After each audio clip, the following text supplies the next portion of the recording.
Bonjour. Et bien aujourd'hui on va voir la respiration. Une respiration qui va permettre d'oxygéner le cerveau. Donc c'est pas forcément respirer correctement, mais ça va faire du bien. Alors si vous pouvez vous mettre proche d'une fenêtre, ça peut être agréable aussi de sentir l'air extérieur pour vous oxygéner correctement, plutôt que d'avoir un air intérieur qui, quand on est un petit peu confiné, il est un petit peu plus pauvre en oxygène. Donc en ce moment, comme il n'y a pas de pollution extérieure, n'hésitez pas à ouvrir vos fenêtres. Donc on va se mettre toujours pareil sur le devant de la chaise et on va mettre les os qui sont sous les fesses, ce sont les ischions, pour pouvoir se poser correctement et avoir un dos droit, les épaules basses, et on va se poser. Vous irez mettre la main sur le ventre et vous allez ressentir ce que fait votre ventre. Vous allez le laisser se gonfler et se dégonfler. Alors pour l'instant, je ne vous donne pas de coordination par rapport à la respiration, mais vous allez essayer de faire gonfler et se dégonfler. On le fait bouger. Alors maintenant, on va le faire en coordination avec la respiration. Maintenant, vous arrivez à le bouger. Quand vous allez gonfler le ventre, vous allez inspirer. Et quand vous allez souffler, il va rentrer. Et vous l'obligez à rentrer.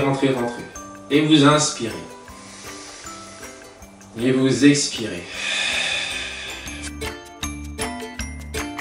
Faites bien attention de le faire dans le sens que j'indique.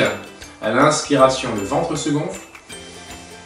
Et à l'expiration, quand on souffle, on le creuse. Encore une fois. Et vous soufflez. On relâche. On a un gros muscle qui s'appelle le diaphragme. Et quand on inspire, naturellement, ce diaphragme, il va descendre, il va faire un appel d'air. L'air va rentrer, les poumons vont pouvoir récupérer l'oxygène. Et quand donc ce diaphragme descend, il va pousser les viscères. Donc ils n'ont pas forcément beaucoup de choix, hein. Ils vont aller vers l'avant. Ce qui veut dire que naturellement, quand on inspire, le ventre doit se gonfler. Dans la quasi-totalité de la journée, vous devriez respirer de cette manière.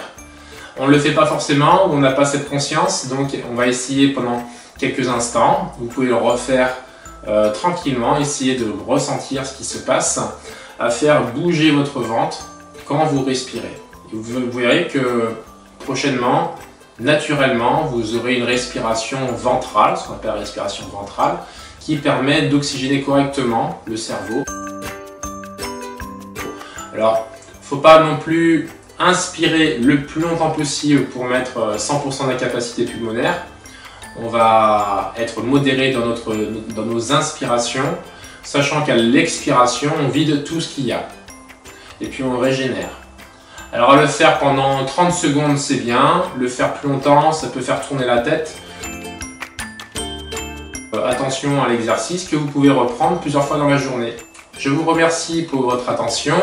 N'hésitez pas donc à refaire cet exercice et je vous dis à très vite.